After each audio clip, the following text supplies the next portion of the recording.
உதயம் சவுத் நேயர்களுக்கு வணக்கம். இன்று நம்மோடு நேர்காணல் பேசுவதற்காக மருத்துவர் காந்தராஜ் அவர்கள் இணைந்திருக்கிறார்கள். வாருங்கள், அவரோடு பேசலாம். சார் வணக்கம். சார், செந்தில் பாலாஜி அவர்களுடைய நண்பர்களுக்கு சொந்தமான இடங்கள் எல்லாம் இடி ரெய்டு விட்டுருக்காங்க. எப்படி பாக்குறீங்க இந்த விஷயத்தை? எலெக்ஷன் நெருங்குது, இதெல்லாம் எதிர்பார்த்து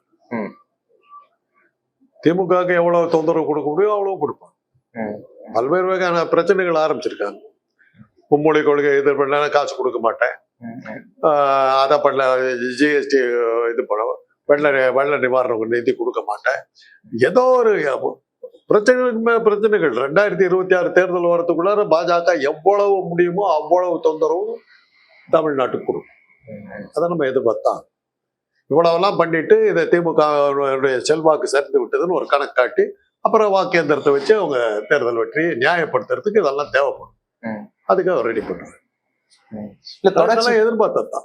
செந்தில் பாலாஜி இல்ல, அடுத்தபடி யாரெல்லாம் இந்த ஈரோடு முத்துசாமி அவங்கெல்லாம் தேர்தல் விற்பனர்கள், அவங்கெல்லாம் செல்வாக்கு மிகுந்த சேகர் பாபு, பொன்முடி, இவங்க மேல எல்லாம் பாயும், எல்லாம் வரும்.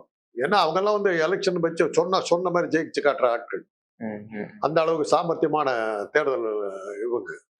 KN நேரு இவங்கெல்லாம் சாமர்த்தியமான ஆட்கள். அவங்க வீட்டுல எல்லாம் ரெய்டு வரும், எல்லா வீட்லயும் ரெய்டு வரும். அமலாக்கத்துறையை கையில வச்சிருக்கிறது அதுக்கு தானே, வேற என்னத்துக்கு?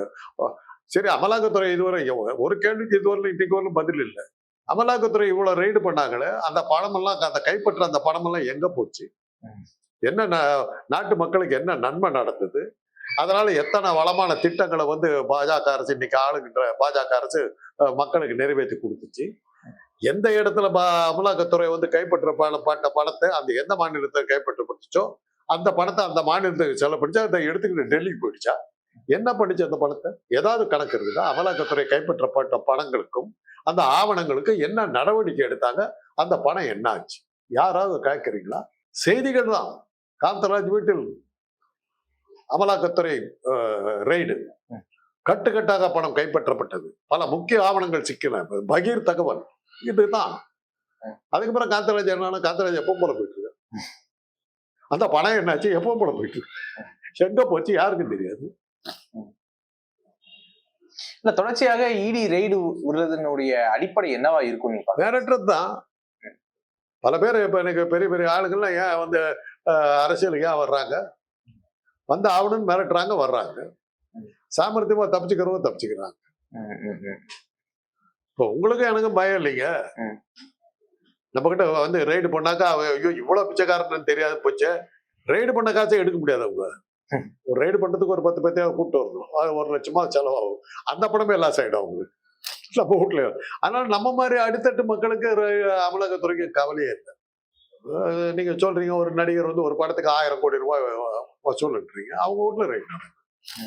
இந்த அரசியல்வாதி இந்த ஊழல் பண்ணி இதை செஞ்சாருன்னா இந்த அதிகாரி, ஆனா அதிகாரிகள் வீட்டுல எல்லாம் ஒரு ரைட் நடக்கிறத பார்த்துருக்கீங்களா? அவங்க சாமர்த்தியமா வச்சுருவாங்க, அவங்க வீட்டுல ரைட் நடக்காது. இதெல்லாம் இந்த ரெய்டு, இந்த கேள்விக்கு எடுப்ப நான் கேட்ட கேள்விக்கு பதில் ஏதாவது யாரா இருந்தா சொல்லுங்க. எந்த மாநிலத்தில் ரெய்டு நடத்தப்பட்டு எவ்வளவு பணம் கைப்பற்றப்பட்டது, இந்த மாநிலத்தில் இவ்வளவு பணம் கைப்பற்றப்பட்டது, இந்த பணத்தை வைத்துக்கொண்டு இந்த நலத்திட்டங்களை மக்களுக்கு நாங்கள் செய்தோம்னு ஏதாவது இன்னைக்கு வரலும் பாஜக அரசோ, பாஜக அரசுன்னு இல்லை, இதுவரை நடந்து ஒன்றிய அரசு ஏதாவது தகவல் கொடுத்துருக்கா? காங்கிரஸ் ஆகட்டும், பாஜக ஆகட்டும், யாராகட்டும், இன்னைக்கு வரல கைப்பற்றப்பட்ட பணம் மக்களுக்கு போய் சேர்ந்ததாங்கிறது தான் கேள்வி. அவ்வளவுதான், அதுக்கு பதில் சொல்லணும். அப்ப அமலாக்கத்தை பண்றது நியாயம் இல்ல. செந்தில் பாலாஜி அவர்கள் ஜாமீன்ல தான் வெளியே வந்திருக்கிறாரு. ஜாமீன்ல வெளியே வந்தவருக்கு அமைச்சர் எப்படி அமைச்சர் பதவி கொடுத்தாங்க அப்படிங்கிற மாதிரி கேள்வி கேட்கறாங்களே. ஜாமீன்ல வெளியே வர்றாங்கன்னும் போது அவர் அந்த குற்றம் சரியான முறையில இருக்குல்ல அப்படிங்கிற சந்தேகம் இருக்கும்போது தானே ஜாமீனை கொடுக்குறாங்க. குற்றவாளின்னு சொன்னாங்க, அவரை தண்டிக்கப்படவே இல்லையே.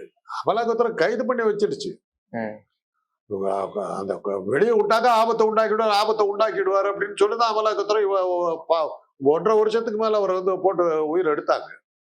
வெளியே வந்துட்டார், வர என்ன ஆபத்து வந்தது சொல்லுங்க பார்க்கலாம். 1 வருஷம் ஜெயில வச்சிருந்தாங்களே, இப்போ 1 வருஷமா வெளியில அமைச்சரா இருக்காரு, அவரால் என்ன ஆபத்து நடந்தது? அப்ப அமலாக்கத்துறை இந்த 1 வருஷமா சொன்னது பொய்ன்னு தெரியுதா இல்லையா? இப்ப மறுபடியும் ரைடு போறேன்னாக்கா, அப்ப இத்தனை ஒரு தடவை போனிய ரைடு, அதுல என்ன கிழிச்ச? என்னத்தை கண்டுபிடிச்ச? இந்த கேள்விக்கு பதில் சொல்லு. இப்போ செந்தில் பாலாஜி அவர்களை வந்து முடக்கிட்டோம் அப்படின்னா கொங்கு மண்டலத்துல வந்து நம்ம இடம் பிடிச்சிடலாம் அப்படின்னு பாஜக ஏதாவது தப்பு ஏதாவது கணக்கு போடுதா? வேற என்ன? கொங்கு மண்டலத்துல வந்து அவர் வச்சதாங்க சட்டம். அவர் வச்சதுதான் சட்டம். அந்த அளவுக்கு இருந்தது. பல பெரிய புள்ளிகளை எல்லாம் அந்த அட்ரஸ் இல்லாம தோக்கடிச்சவர்.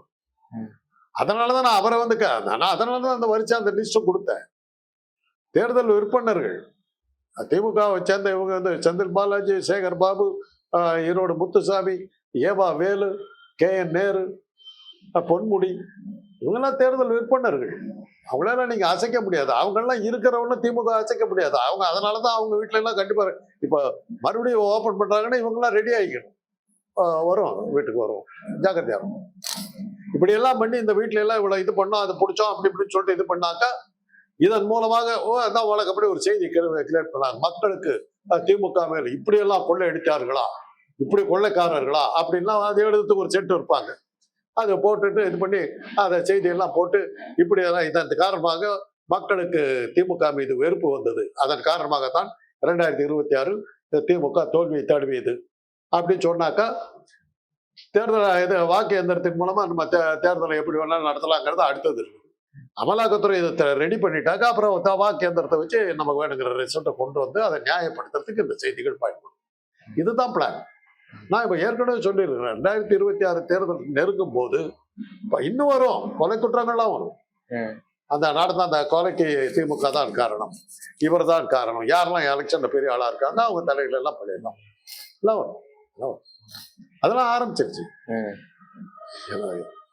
பேசுனாங்க. ஒரு மந்திரி உத்தரப்பிரதேச வர சொல்றாரு ஹிந்தி படிக்கலன்னா நாட்டை விட்டு வெளியே போகிறாரு. அதெல்லாம் வருது இல்லை. தொடர்ச்சியாக இடி ரைட் நடந்துட்டே இருக்குது. செந்தில் பாலாஜி அவர்கள் வீட்லயும் சரி, இப்போ அமலாக்கத்துறை SDPI தலைவரையுமே கைது செஞ்சிருக்குது. இப்போ இவ்வளவு தூரம் நடந்துட்டு இருக்கும்போது தமிழ்நாட்டு மக்கள் மத்தியில எப்படி ஒரு பார்வையை உருவாக்கும்னு நினைக்கிறீங்க? அமலாக்கத்துறைங்கிறது ஒரு போகத்துக்கு உலகத்துக்கே தெரிஞ்சு போச்சு. இனிமே அதெல்லாம் வச்சுக்கிட்டு மக்கள் மனதை மாத்துறதுங்கிறது நடக்காத. அது என்னன்னா எந்த அரசியல்வாதி யோகியன்றதுதான் கேள்வி. அந்த கேள்விக்கு பதில் இல்லையே. என்ன வந்து நீ அயோக்கியன்னு இப்படி கையை காட்டுறீங்க, வழக்கமா சொல்றதுதான். 3 விரல் உங்க பக்கம் இருக்குது, ஒரு விரல் தான் என்ன குற்றவாளின்னு சொல்லிட்டு இருக்குது. 3 விரல் நீயும் தான்டா குற்றவாளின்னு 3 விரல் காட்டிட்டு இந்த ஜாக்கிரதையா இருக்கணும், அவ்வளவுதான்.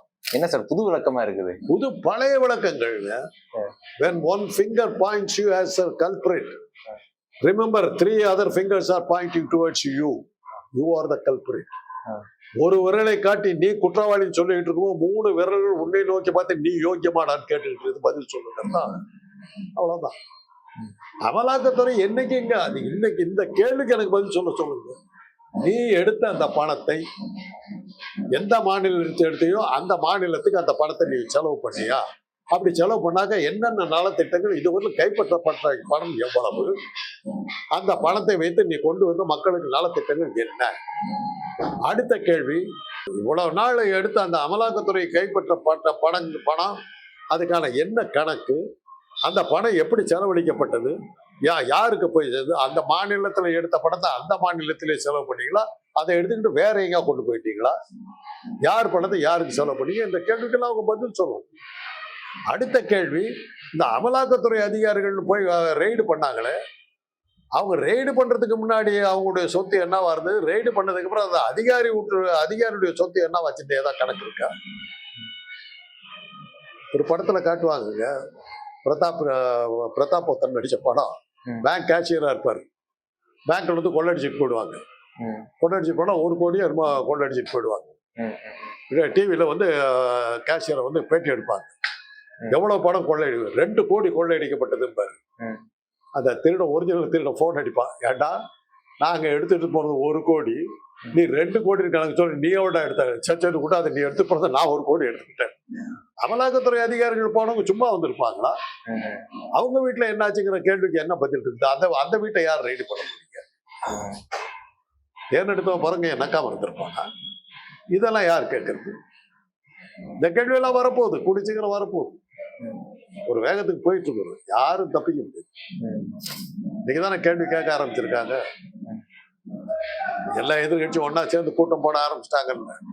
பல வேறுபாடுகளை கடந்து சர்வகட்சி கூட்டம் ஒண்ணு நடந்துருச்சு. வடக்கத்தியார்கள் எவ்வளவுக்கு தீவிரமா நம்மளை எதிர்த்து போராடுறாங்களோ அந்த அளவுக்கு தென்னாடு ஒன்னாகும். நீங்க ஸ்டாலின் நல்ல விளக்கங்கள் கொடுத்திருக்காரு. சோவியத் யூனியன் எப்படி உழுந்ததுங்கிறது தெரிஞ்சுங்கன்னு.